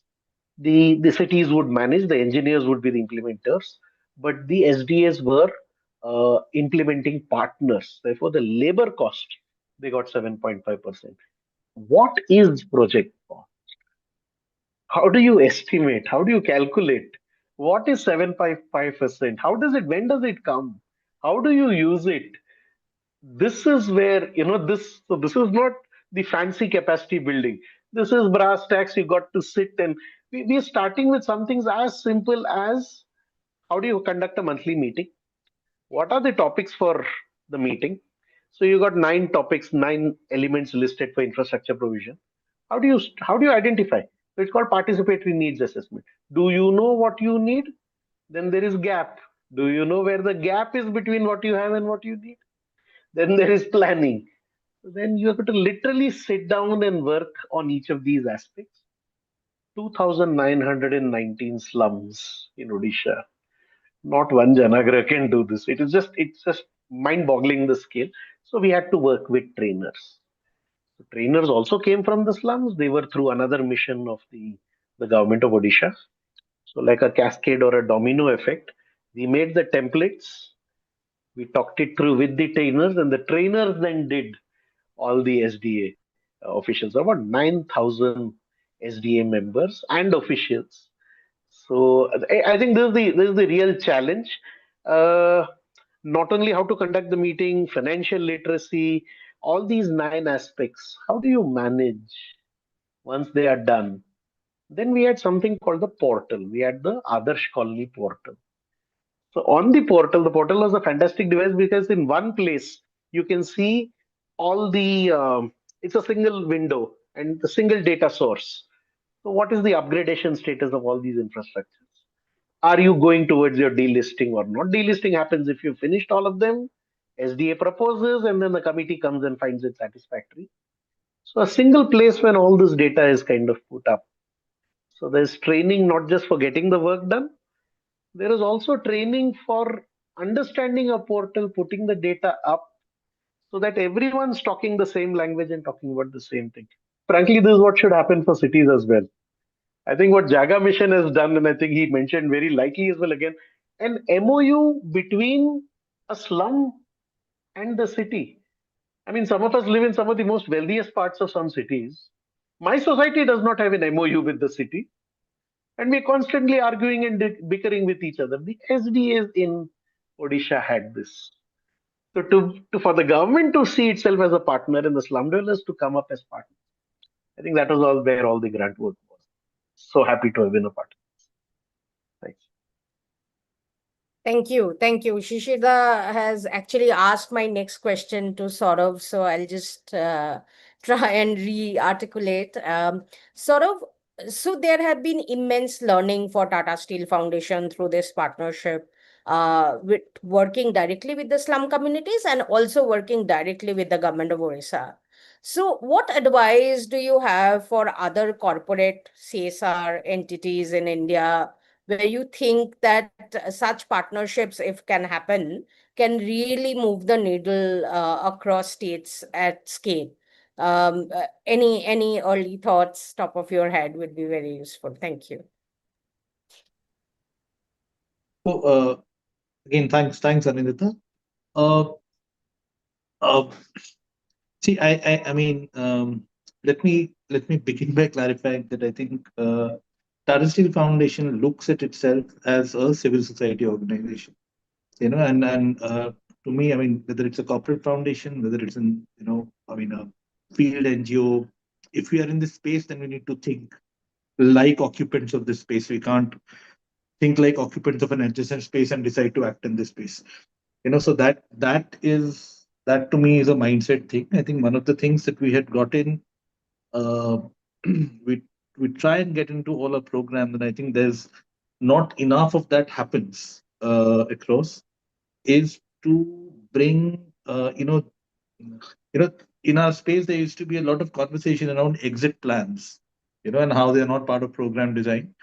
I think the new challenge is to look at geography as part of program design, and that doesn't happen enough. How do you look at your choice of geography and where you're situating your program and what your impact has cannot be random. It cannot be a consequence of program design. Then you think that where are you taking it? So for us, I think about 5 years ago, one of the pivots we made, which is now beginning to show results, is to actually say that we will look at both geography and saturating a geography. Okay. Uh, as a program intent, as an outcome intent, whatever, I mean, whether it's health, whether it's education. Now, in the rural context, that becomes a panchayat, that becomes a block, that becomes a district. And there are many benefits to that. There's an advocacy benefit. There's this thing. The other element that we thought of was to look at saturation as an activity and not as an outcome. हर घर तक पहुंच रहे हैं कि नहीं, that is the definition of saturation. हर घर तक असर जा रहा है कि नहीं comes after that. So can we look at sort of, bring the saturation argument down to an activity and design program that obviously sometimes is more expensive, or not just in monetary terms, but in resource allocation, time, complexity terms. But, if the nature of the problem is complex and multidimensional, then, one has to have, governance, one has to have patience, time horizons, which complement a solution which is going to solve multidimensionally. For us in the urban setup, slums represented that. We were clear that we wanted to do something that works on the slum as a whole entity and solve for that. So to my mind, I think a big mindset shift, I am not in a position to advise others. I'm just saying that for us, when that mindset shifted, now whether it's in a rural context or whether in the slum context, you pick the slum as an entity. It's an amorphous entity. It's moving around the edges. So that to me is a big takeaway, validation in the urban space that we've got courtesy the government of Odisha and the Jaga Mission and all the work that many of our colleagues here in the panel and the audience have been doing. So that to me is a big mindset shift. also recognizing that urban vulnerability is not just something we crib about, but something that needs to, solve structurally. And when we think of last mile, that word, that popular thing, last mile, I mean, I think there's a little bit of, if I may quote a former, a little bit of Chirag Tale Andhera that still happens. So those are things that I would just, to my mind, there are extremely sharp, intelligent, correct, purposeful people out there who, if we just maybe talk a little more about it, and this thing, I think there's enough appetite in the system to do something more, about this right now. So that's, to my mind, I don't think I'm in a position to advise, but I think those are our strongest learning. I'm not going to reiterate again about the collaborations and the partnerships that people have spoken about, but I think that's a big takeaway too. Thank you. Thank you. Shishir, over to you.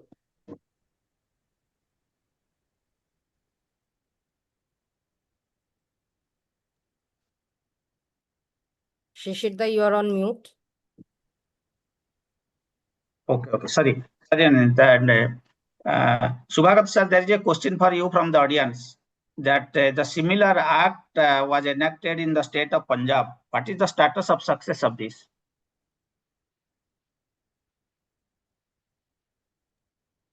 Shishbhai, this is your question in the chat. No, but no, means for sure, Odisha was at one stage inspiring various other efforts across different states. Punjab did take on this effort. Mr. Mathi Vathanan was called in directly also to speak with various state governments, including Punjab, who had taken up this work. Some effort in that direction did happen. It didn't really go on to scale as far as I'm aware. But it did means there are new acts in Punjab, for example, which enable such a process to happen. But one of the key aspect of Odisha was that it was not limited to just making the act and doing a few exercises in a few limited cities. This saturation exercise was across all cities of the state. And that means, as Mr. Mathi Vathanan often says, a big difference between different policy makers is that policy is not the end goal. The impact that you want on the field is in that sense the end goal, right? So you have to keep modifying your policies to make it implementable and scalable. And that needs a kind of continuous learning exercise that often our governance frameworks don't really allow. With the change in officers, with the the mandates of different tiers of government shifting. So I think means that to summarize it, not only in Punjab but in other states too, the model was quite appreciated. Means in Punjab it saw the most progress, both in policy and in implementation. And if I remember right, some close to 20,000 land titles were given, and then the policy evolved in Punjab. So that's the means I'm not current, but this is what we had experienced 2 years back. Yeah, thanks. Thank you, Shubhagato sir. Just one addition that because I have attended 2 of their presentations of Punjab also. One striking fact in Odisha is that the decisions has been decentralized. Like the decisions of grant of land right is taken at the urban or local body level. But in case of Punjab, what I have seen, the final decision of grant of land rights is taken by the Honorable CM. So the decision taking, unless you decentralize the things, then you have to somewhere compromise with the speed also. So that was my observation. So now to Anand sir, there is a question from the audience for you also. In which other state of India slum upgradation program has been notable and successful? Any from your experience? Yeah. The problem is if we are talking about it in the frame in which the Jaga mission saw it. And that is not just solving for slums or solving for tenure rights. So we've had early examples in Gujarat as well, Kirtibai is aware, with the Sanjay Nagar slums, where it was a infrastructure upgradation. So in situ upgradation of the slums were done with amenities being provided and toilets constructed, etc., with similar. But they did not end up achieving the kind of scale, even in Ahmedabad, that the Jaga mission has achieved pan Odisha. I think what we are trying to do in this session is how can you do it at scale at that level? So there are some of these sporadic uh, attempts, and there are several. There are case studies available. I'm glad to share this in detail. But what other states have done is taken up the provision of housing as the objective. So what you do is you redevelop a slum. So then you take away the entire slum and you redevelop the entire land on which they were existing, house them in a certain percentage of the land, monetize the rest of the land. So then what you have actually done is provided housing, which is completely different from empowering them in situ and making that part of the city at par with all other parts of the city. This is recognizing the fact that they have been there for so long and being able to bring them as one. So you've unified the city as well. As Anindita was saying, it is actually an economic action. And therefore you have improved livelihoods and added to the economy of the city where they were already living. It is not a housing action. It is not provision of housing. So I'm in fact on one end, I'm very sad to say that in answer to the question, I don't have scintillating examples from across India that have done it in the way in which the Jaga mission has done.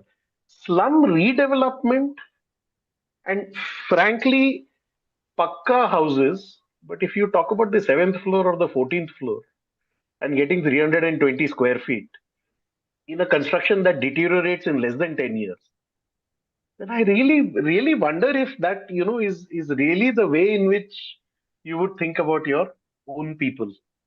So there have been Thank you, sir. slum redevelopment measures, but not of the kind of Jaga mission. Thank you, sir, for this insightful discussion. So there are a number of questions are coming that in the chat that which we are going to cover in the subsequent webinars. So because this is a series of webinar, and so that's why we are just putting that in the subsequent webinars we are covering. And also some of the questions are coming about other initiatives in other cities. I think this is not the forum we should comment on that. So I think we are leaving those questions also. Anand sir, also what has been done is that also that you have already touched upon the platform for the monitoring that you have done. But another area the Janagraha has also worked is that the participatory budgeting. So what was your learnings from that, from the slum communities? Right.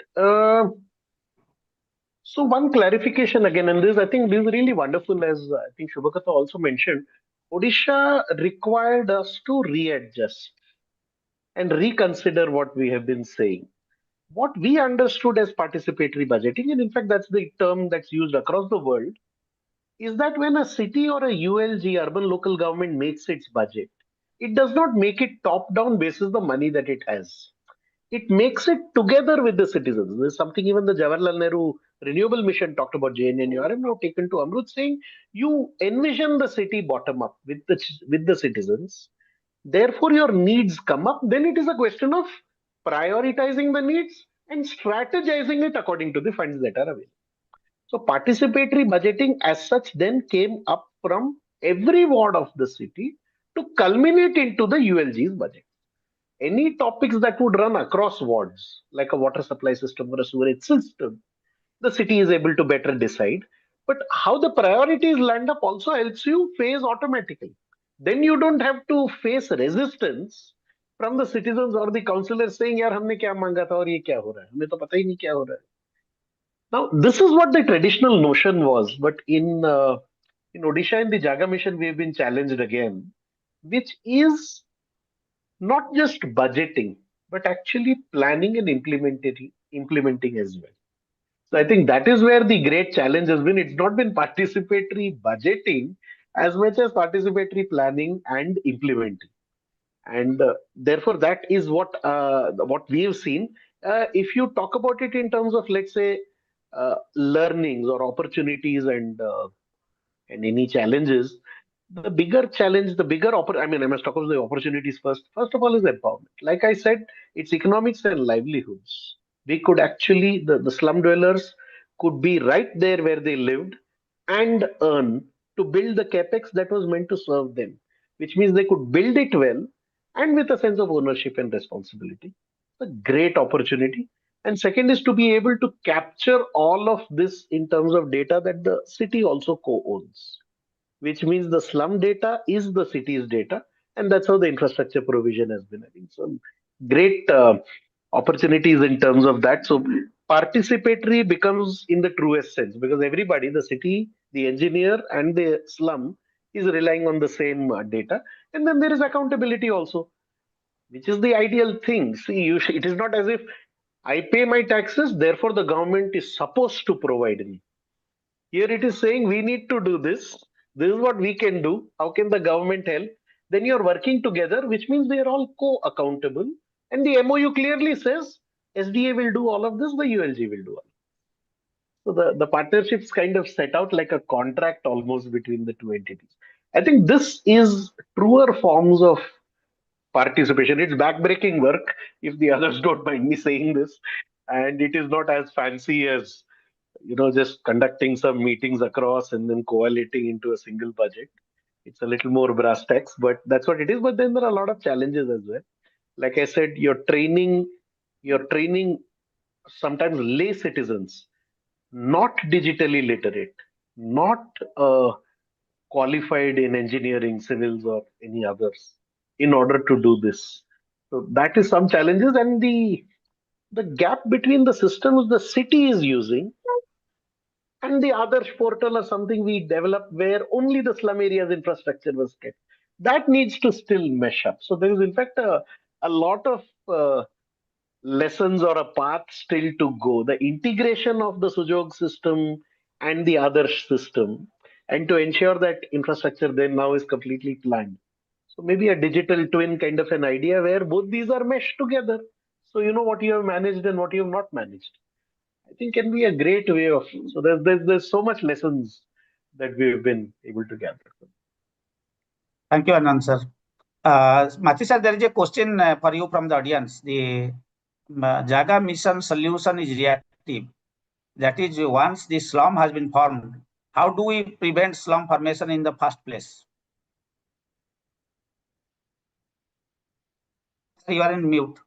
Yeah, that's what we call a slum proofing. No? Yeah. How do you preempt formation of new slums? So we have addressed the existing slums, but at the same time, we need to put in place these preemptive measures so that new slums do not form. The reasons for forming new slum does not arise. So that strategy needs to be worked out. The piloting is being done in 7 cities of Odisha. And the outcome of that piloting exercise will give us a model, slum proofing model. Yes. Also, similarly, people are also asking that access to land is a big challenge and housing is a big need. It calls for prioritization of slum dweller needs over the large urban infrastructure projects. Planners and policymakers both are often conflicted over this. So, do you have any comment on this, sir? What is it exactly? What is the conflict?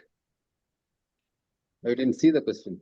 While I appreciate the effort of the Jaga mission and the value that guided the action with participation of the community, I wonder if it would be possible in metro cities which are highly urbanized. Access to land is a big challenge and housing is a big need. It calls for prioritization of slum dweller need over the large urban infrastructure projects. Planners and policymakers both are often conflicted over this. So, do you have any comment on this? We don't have experience in implementing this in metros, so I can't comment on it. So Yeah. Whether it is implementable there or not, someone has to try that. and then tweak it.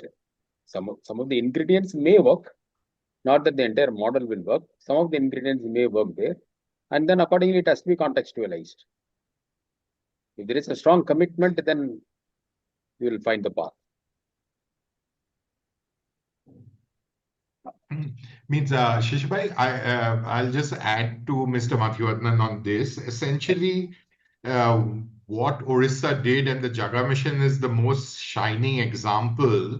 And in light of this question, is that normally states take pride in building one large airport or one big flyover or a metro rail. Yeah. The Odisha's examples are all, in that sense, distribution projects, programs meant to lead to, in the SDG world, called leaving no one behind, right? So the mechanism, the skills and the mechanism required to be inclusive is something that Odisha shows us in a completely different fashion than traditional urban development departments have. Yeah. So Odisha, in one sense, is futuristic in that manner too, because the capital infrastructure, large spending projects are something in which there are a number of states and state secretaries that have done so much work in it, building a new airport, building a highway to the new airport, building a metro line to the new airport. All of that, there are models in place. What India critically needs is also understanding how to reach the last mile, right? And this example in Jaga Mission is the most shining one, but across water, sanitation, wage employment, there are a whole, the other sanitation worker schemes, all of them show new models for reaching everyone in a much more egalitarian way. And that is a very prime success story of urban development work over the last decade in Odisha. While it's kind of drawn its own path to try and look at distribution in the systematic, inclusive, saturation point of view, and to imagine what Odisha's benchmarks were in 2014 in the terms of amount of water connections, the amount of water available, the housing situation, the growth of this of urban populations in Odisha. It's means at some stage it'll be useful in this 6 workshop series to also point to the larger transformation that was happening in the wider urban development sphere in Odisha simultaneously, which gave so much wind below the wings for Jaga Mission. Sir, you want any comment on the wider models that Odisha had in the context of its own urban development exercise over the last 10 years? Right. And it's linked to Jaga Mission in that sense? Basically, we adopted the decentralized model. Whatever be the size of the urban local body, if you adopt a decentralized approach with community partnership, then it becomes a building blocks irrespective of the scale and size. So that's how we achieve whatever we could do in smaller towns, we could do in municipal corporation also. The same principle, same methodology, same template. So it worked in smaller towns in Odisha, medium towns, and state capital like Bhubaneswar with the 2 million population. One has to see whether it can be further expanded, further extrapolated to cover larger areas. One needs to see. Sir, Shishir bhai, Mathi sir, also means the issue is that they are very much in line with national policy and national programs. So, the PMAY and the Jaga Mission was completely aligned in the same objective and vision, right? Similarly, for the Swachh Bharat mission and urban sanitation or the water supply scheme, they were very much aligned. So while what the state government effort was to make implementable models for its own context. And so means across means the involvement of communities was the solution in Orissa, and that is the heart of the DNA, as you say, of the Orissa model. And then each state needs to come up with its own models, but within this framework that's set at the national level, which was so elegantly pursued in the case of Orissa. Keeping the wider context and the vision and goals of the nation, how multi-tiered governance structures can respond given adequate accountability and responsibility. It was Orissa is one of the shining examples of that in recent times.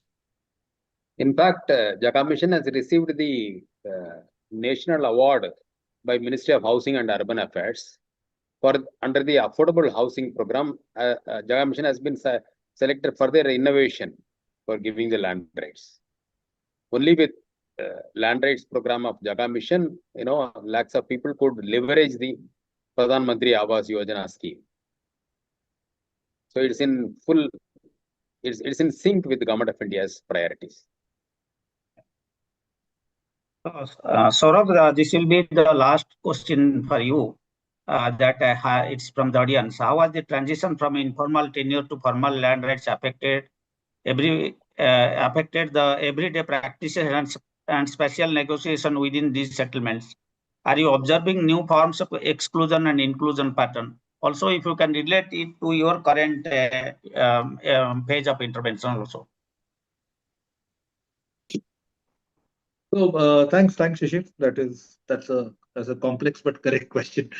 No, I think one of my co-panelists was mentioning this. I think the move to a formal land tenure document, I think, is in many ways in the Indian, constitutionally and otherwise, is the ultimate expression of a rights-based outcome.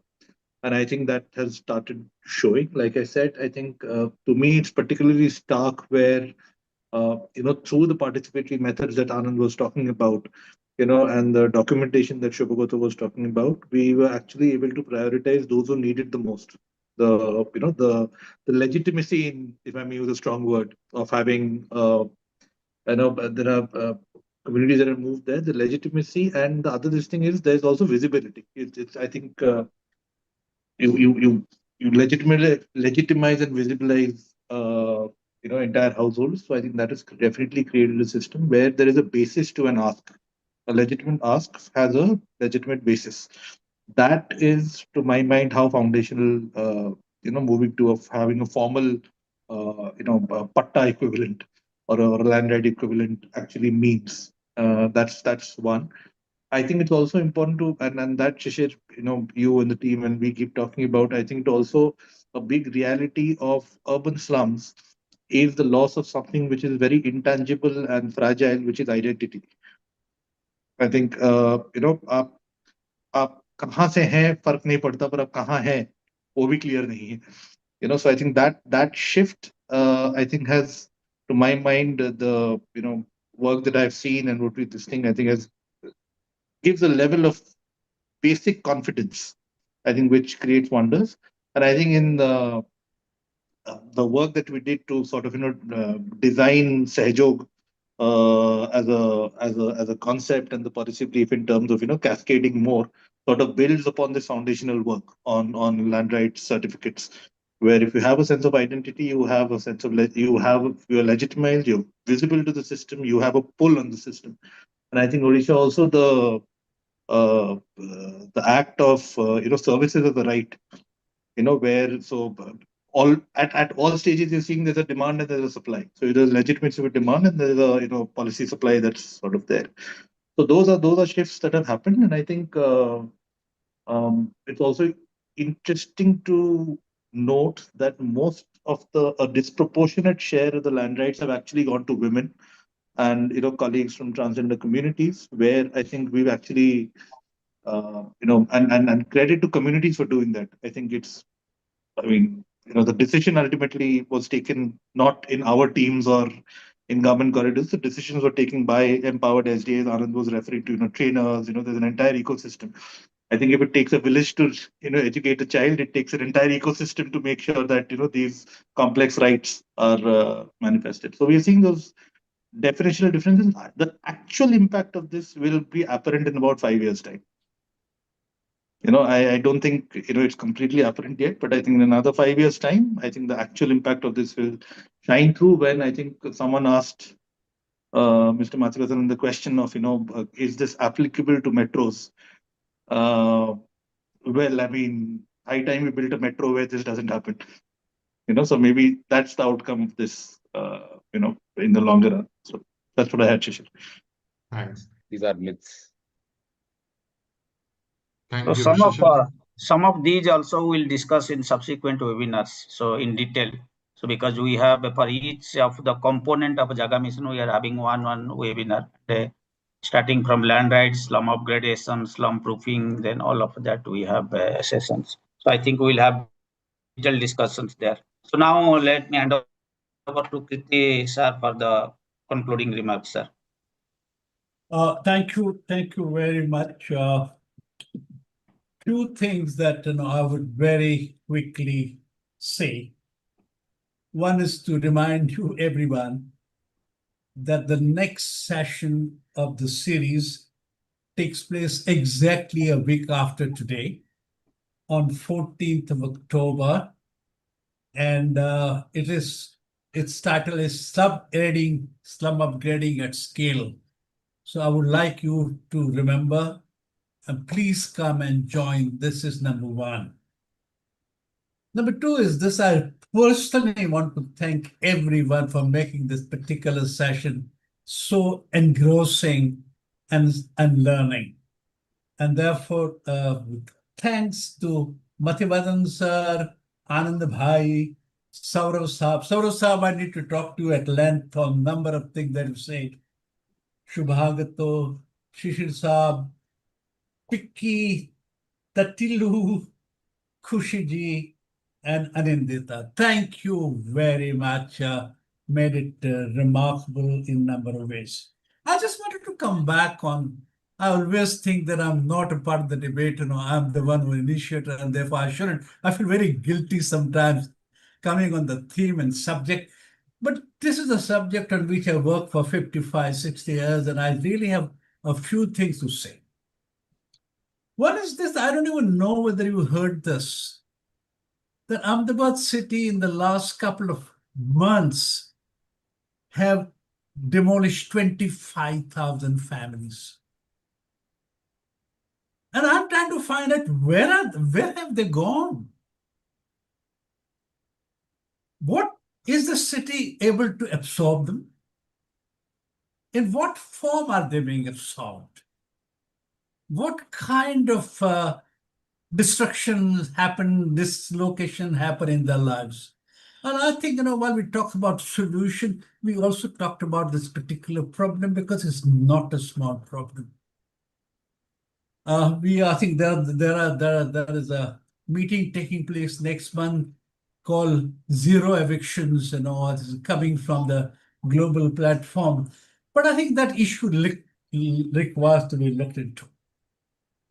The second important point which I want to make, which I tried to in the beginning, is to talk about the role of the government in this particular program.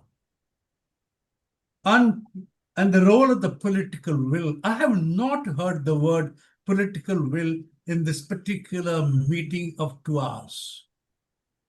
And that's central to everything that happens.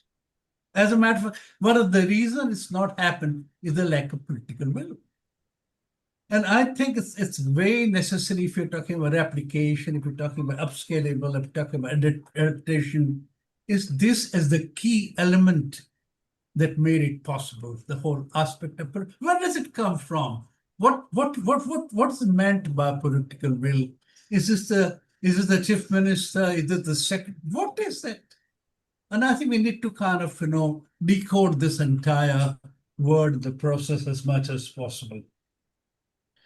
The third thing, which I'm personally very keen on and worries me a bit because is the projectization.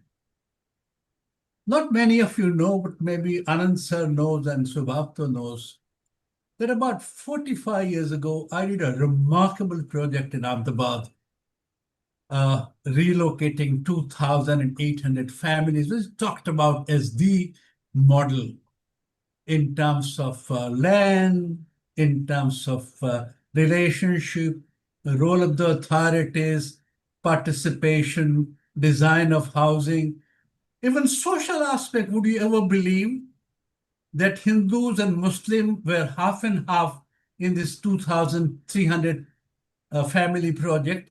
And we gave every single individual family choice to select their neighbor. It has never happened before anyway. And it was in a program of that kind, and I was the key actor. In 50 years' time, I have not been able to replicate it. And I think, I look at this and try and understand what this projectization is all about. Projects do work because the right kind of people get together, circumstances happen, and happen. But the moment we try and scale them up, the moment we try and kind of replicate, larger structural issues come in the picture. And how do you deal with this? And I think the whole aspect of scaling up, and I know it doesn't come in the case of what we are discussing in the Odisha, but in the context of the whole problem, it is a very important thing in terms of how do you take projects ahead in the context of structural issues and when it comes to structural issues and stuff, one of the most important issues is land availability. Land. I saw Parul ji putting in the basket time and again that land is the elephant in the room, and we need to talk about that in terms of how does it work. That's the one. Another thing which I don't know whether Mathi sir or anyone else here would like it, and at some point of time I would like to discuss de-burdening of even Jaga mission model. And what I'm telling is this. See, one of the problem with slum improvement or slum upgradation, and essentially there are three parts which are very important. One part is, of course, accepting people's right to live and exist and stay in the city. Second is this, that they've got to have at least good services, social services, physical services.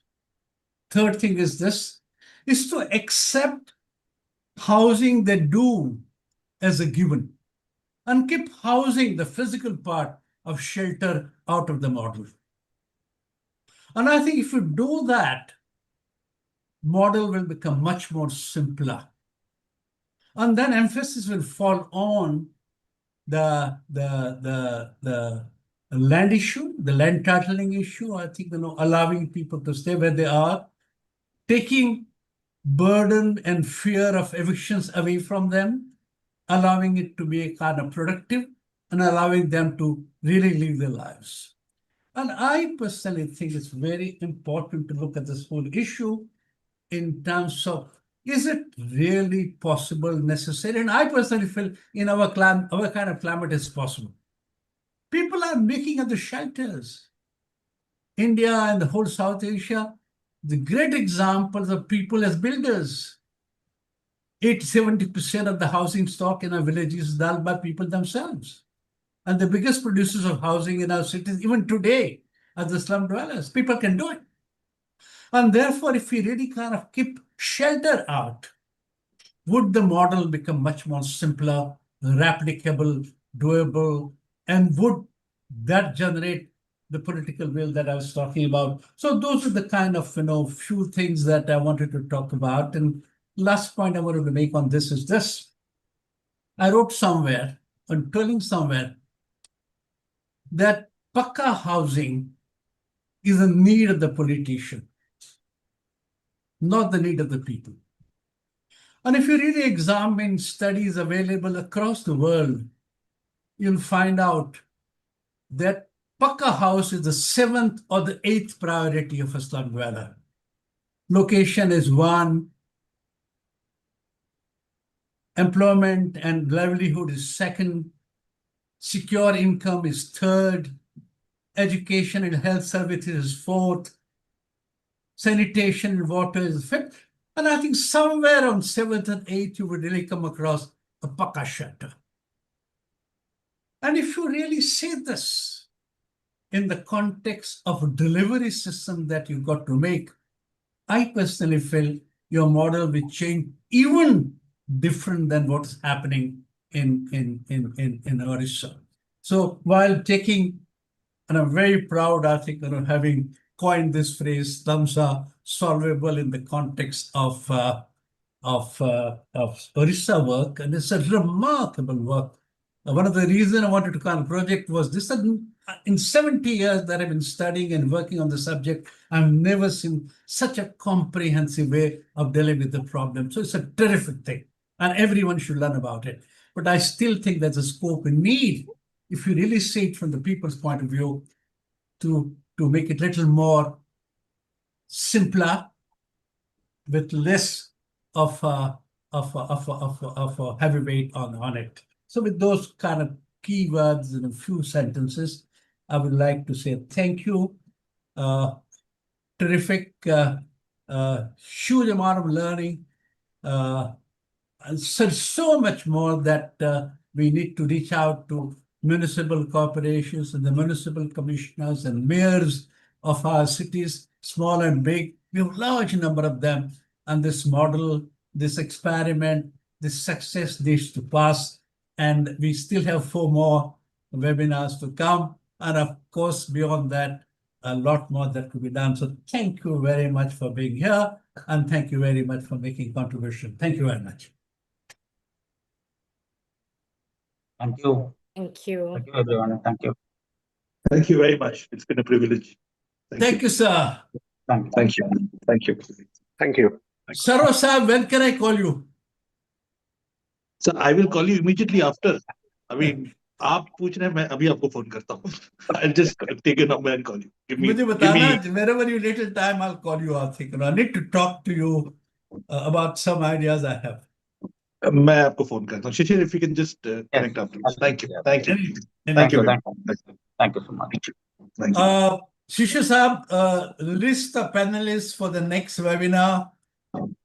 Let's finish it by tomorrow evening. Sure. Sure. Thank you. Thank you, sir. Thank you. Thank you. Thank you.